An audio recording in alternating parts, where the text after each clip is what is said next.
Hello ladies and gentlemen, welcome back to Going Umbral. Now it's been a very long time since I've actually put out one of these. If you want to know where I've been and what's changing with the channel, do seek out the update just prior to this. So as promised, I know it took a long time, but here is the Umbral build for Hildryn, aka Shield Mama. So what I've paired Hildryn up with, I've paired her up with Taxon, along with its Artax, along with the Laxpa. And this combination makes Hildryn almost not require shields for her powers. Getting into powers, Hildryn has a passive, become invulnerable for a brief moment after shields are depleted. This ability is restored when shields are fully recharged. Now, you can actually cheese this passive with Taxon, because Taxon, as well as the other Sentinels, have a mod called, I forget the name of it. It is called Shield Charger. No, that's not it. Wrong mod. Here it is, Guardian. Can't believe I messed that up. Guardian. Boost owner shields by 100% when it runs out. So every time Hildryn shields are depleted by enemies, excuse me,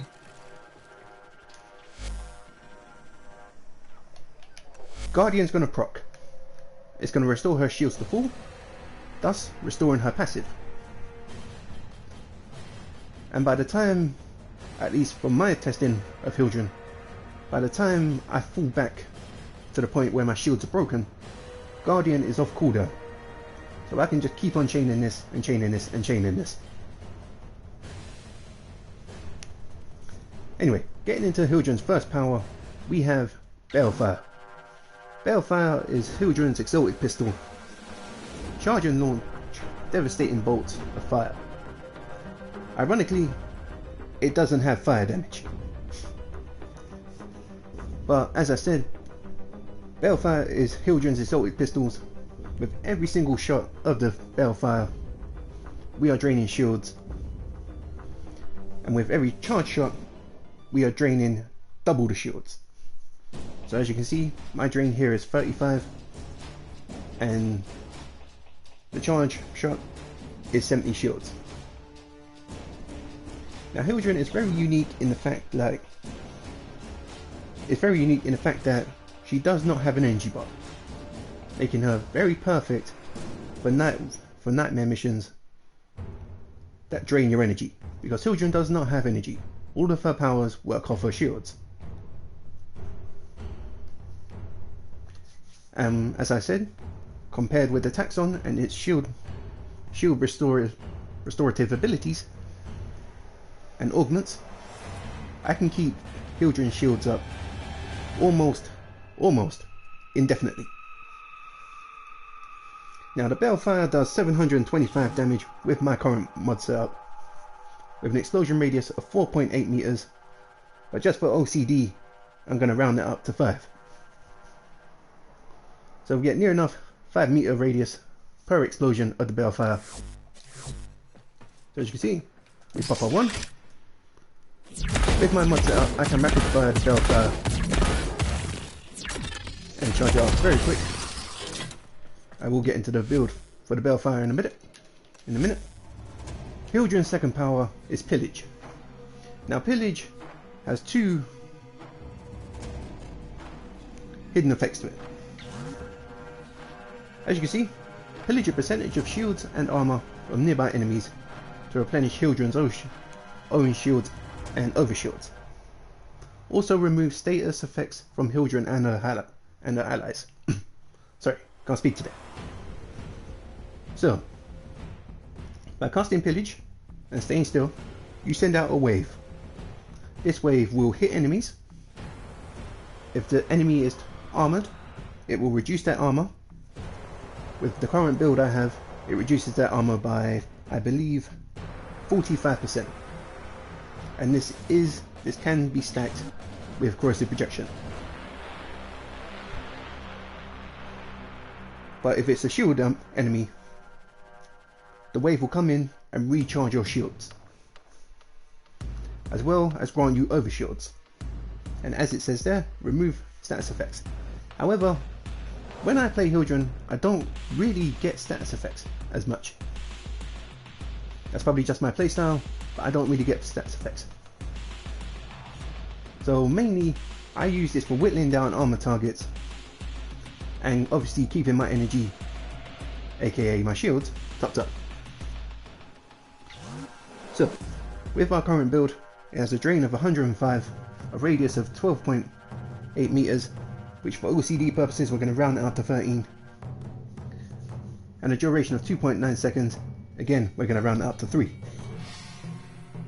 Now the duration is the time it takes the wave to expand and cover the area. When that duration is up, the wave will come back into, and a 36% drain of shields and armor. Onto our second power, Haven. This is Hildryn's damage ability. Now, not only does it damage enemies, it protects your allies. Haven. Create a shield around allies. Enemies that approach shielded allies will take damage. So you see, we have 175 drain on initial cast of Haven. When we're standing near an ally, it will drain 2.4 shields every second. However, if we're near an enemy, it will drain 12 shields. And this has a radius with our current build of 24 meters. Shield capacity 725. I believe that's an additive to your teammates. Don't quote me on that. And a shield recharge of 116%, basically increasing the shield recharge of you and your allies that you are linked to. And damage a second of 290 radiation. So it makes it very good for void enemies who are weak to radiation, like bombards and I believe the corrupted butchers. Now Hildryn's final ability, Aegis Storm. Take to the skies and rain Balefire rockets down on the enemy. Nearby enemies are blasted into the air, where they'll create an energy orb every few seconds. When shields run out of the enemies, the enemies are smashed into the ground. So essentially what Hildryn does, if you can see the image at the back of Aegis Storm, she sprouts like these robotic wings, which she will jump up, and upon the initial jump, she will lift enemies up, suspending them. And if you run out of energy, aka shields, or deactivate Aegis Storm, Hildryn will slam to the ground, and any enemy caught in that smash, in that radius, will be knocked back. This has a drain of 70 with our current build. Energy drain a second of 12 shields, and per enemy another drain of 12 shields. So if we suspend 3 enemies, that is 36 energy a second, and a radius of 24 meters. Now, damage a second from the initial suspension is 290 radiation, and upon deactivating Aegis Storm, we do 725 damage for the slam. Know that enemies must be within the radius of the slam to be damaged. And that is the build for Hildryn. Jumping into the mods, we have corrosive projection. Again, this does stack with shield pillage for armor targets to help strip armor. Trust me, we'll be stripping a lot of armor, especially when you see the build that I've paired her up with the Laxpert. We have redirection. Now, this may seem like a very bizarre concept to try make an Umbral build for Hildryn, when the Umbral mods are usually favoured for health-based warframes. But hey, I've never been one to turn down a challenge. And personally, I like this build. I really do. So we have redirection for the shield capacity, 440%, giving us 3,555. Prime continuity for the extra ability duration. Do note, if your mods are maxed out, you are going to either need Umbral Former for this, or replace it for the normal counterparts. So we have Prime Continuity for ability duration, Stretch for ability range, Cunning Drift for a bit of parkour maneuverability and ability range, Adaptation, and Adaptation does work on Hildryn. When she takes damage to her shields, if it stacks up to the 90%, we're not taking as much damage to our shields, which again, we're paired her up with Taxon, which when it attacks an enemy, it will drain 30 shields for us, as well as all the shield restorative abilities and augments that we put on Taxon. It helps maintain Hildryn's resource pool very well. We have Streamline for a bit of efficiency. Originally I was running Fleeting Expertise, but personally I found the duration damage, the duration hit, very unhelpful. I mean, it's not bad, the hits are duration, but personally I like a bit of duration behind my abilities. So if you want personal preference, you want cheaper power cost, try Fleeting Expertise. If not, if you don't mind, stick with Streamline. We have Fortitude for the chance to resist knockdown, but most importantly, 80% shield recharge. Hildryn being the shield mama that she is, any chance that we get when we're out of combat to regain our shields faster, hence regaining our energy faster, is a big bonus. And of course we have Umbral Intensifier and Umbral Fiber. Honestly, I tried Umbral Vitality in there. I'll just whack that in there now. You get 562 health. It's not really that worth it. Personally, I prefer the armor and the ability strength. Plus we get a bit of tower resistance as well, which is handy if we go up against sentients. And that is the build for Hildryn.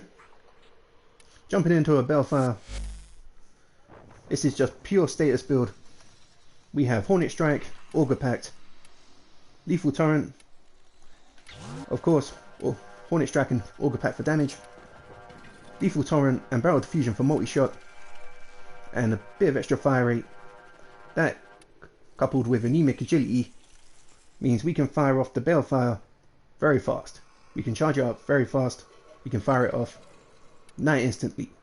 And of course, we have Corrosive and Heat for when we need to strip armor, and when we do strip armor, we still get the bonus damage from the heat. Honestly, you'll be able to strip armor so fast with Hildryn that you could even run gas and cold if you want. Honestly, the elemental combo is up to you.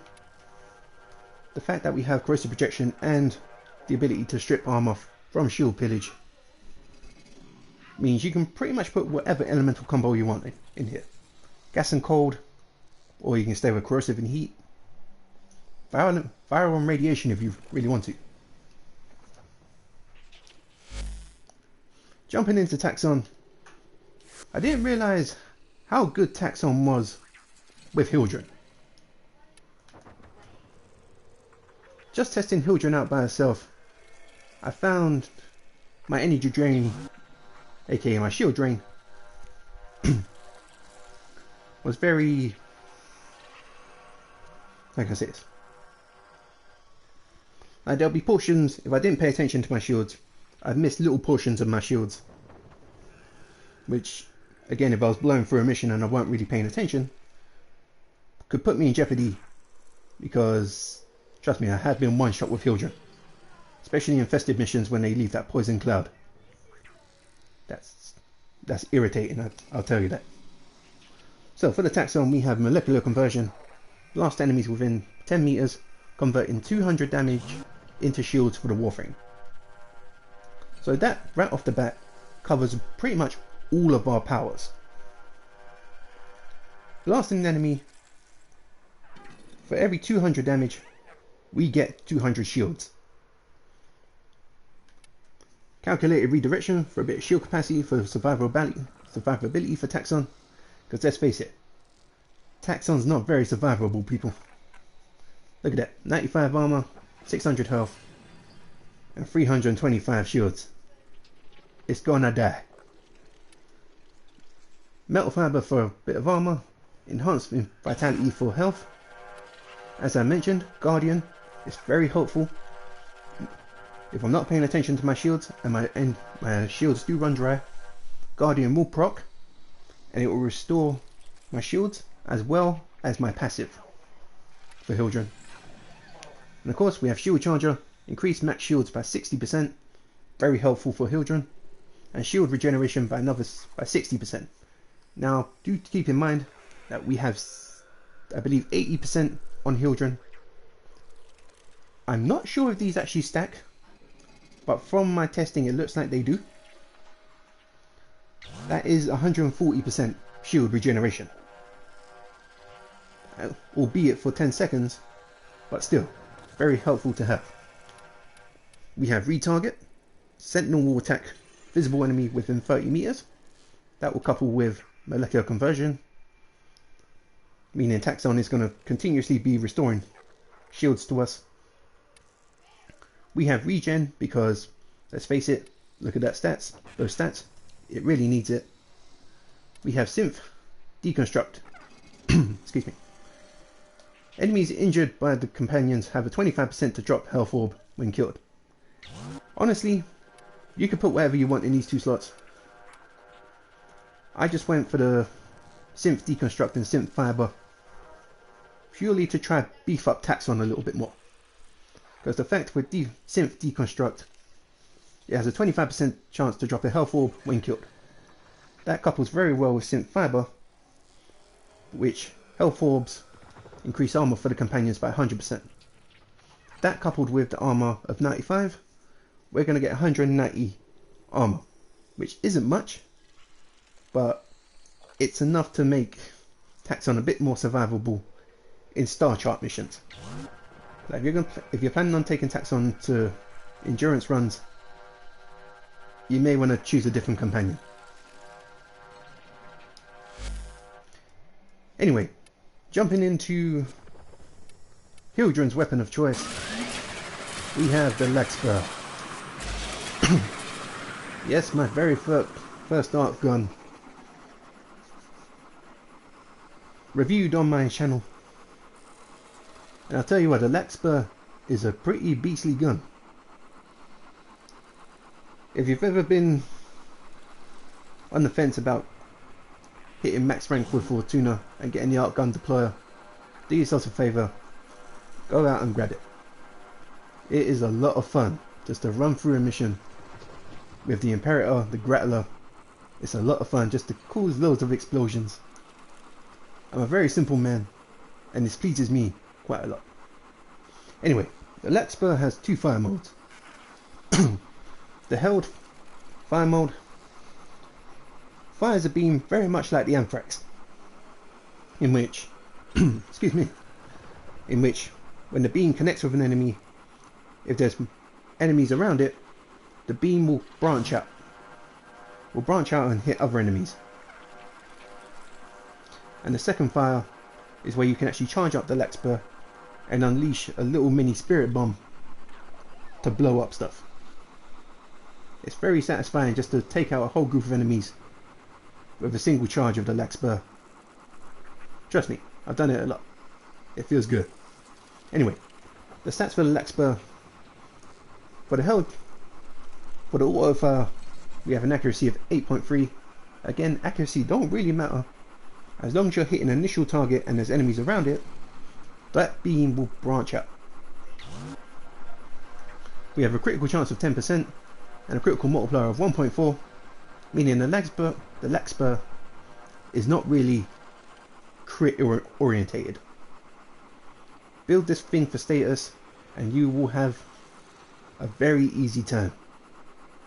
With the star chart, even in a bit of endurance, now that they've added the arc gun ammo to normal missions, you haven't got to worry about ammo as much. Now, we have a fire rate of 12.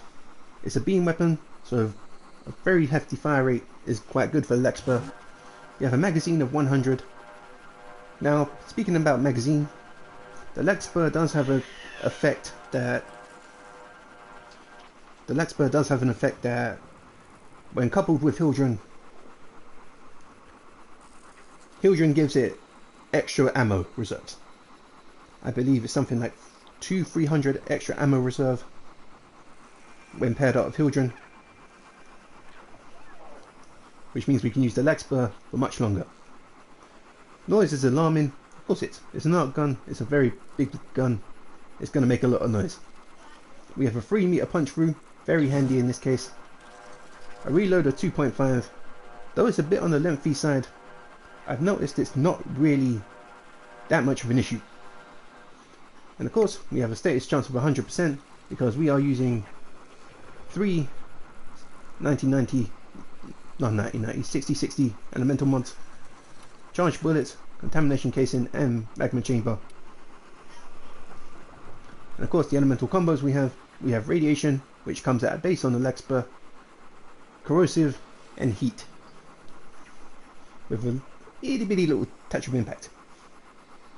Now for the charge shot, this is where it changes quite a bit.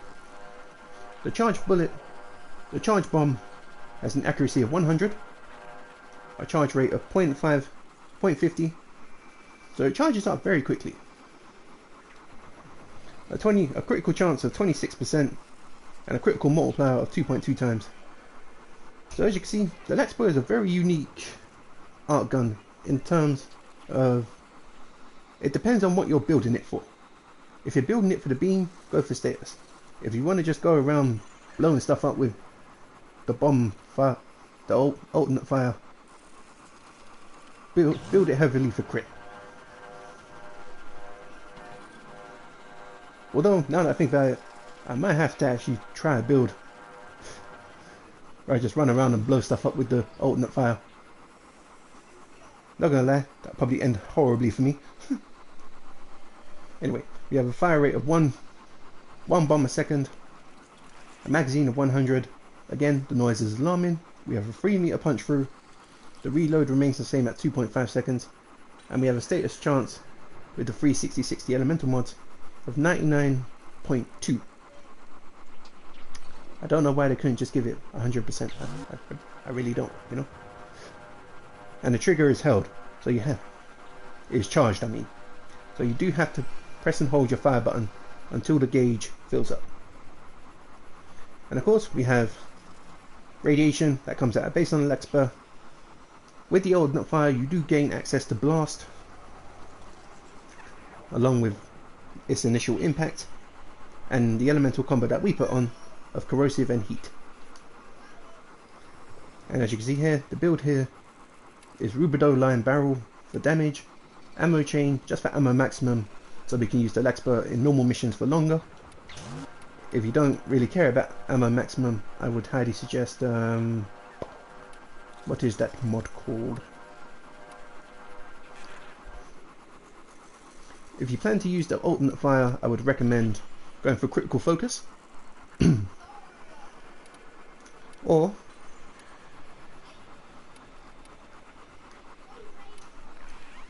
either magazine extension, or if you just want to add another elemental combo to the mix, go for polar magazine. Now we do have charged bullets and contamination casing, as I said. That is being paired with venomous clip to boost up our corrosive elemental combination. And we have heat, just so when we do overstrip armor, we still gain a bit of extra bonus damage against targets. We have sabot rounds for 60% damage and 3 meters worth of punch through, and 60% multi-shot from dual rounds. All these things coupled together make for one very interesting synergy excuse me, with Hildryn. Now, by jumping into this, I'm going to pull down the Balefire. These are 6 level 120 heavy gunners.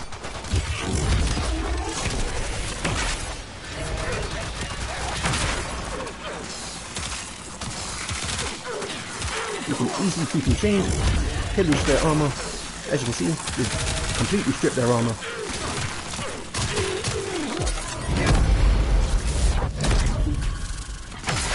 You can keep in crowd control with the Aegis Storm. Keep them pillaged. Let's try the ultimate fire.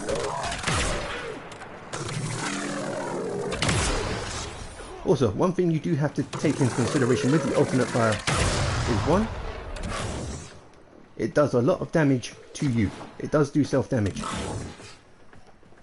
And 2, if you hit an enemy, as you saw there, just like this with the energy orb, it will just take an impact proc. It will not actually cause the explosion.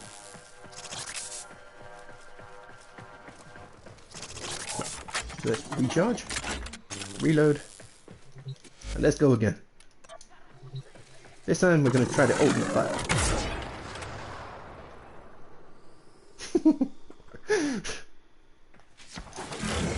Oh dear.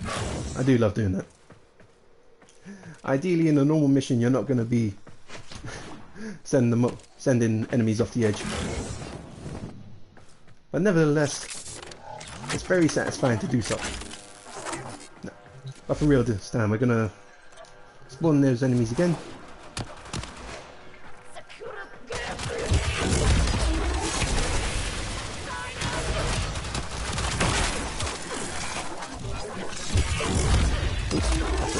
Deactivate Haven.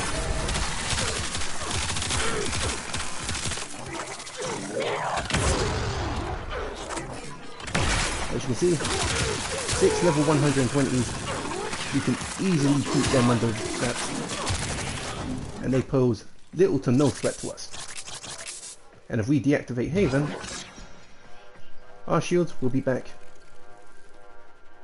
in a couple of seconds, meaning we ain't gonna really worry.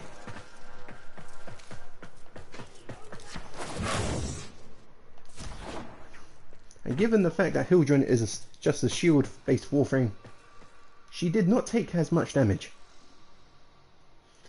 I've tried that test with some of my other warframes, and let's just say they didn't really do that well. I believe I tried it with Nova. Though I was able to slow them, they were still hitting me quite hard. So at some point I'm going to have to revisit her build. But that actually does it for Hildryn's Umbral build. I know it was a bit long-winded. You know, explaining everything and all the synergies and whatnot. But just know, I'm hoping this build was worth the wait. It took a lot of testing and a lot of grinding up levels and former to get this combination set up just perfectly for you guys. And I hope you enjoyed it. Until next time, I'm gonna have to say goodbye. Hope you enjoyed it. I'll see you all next time. Ta-ta now.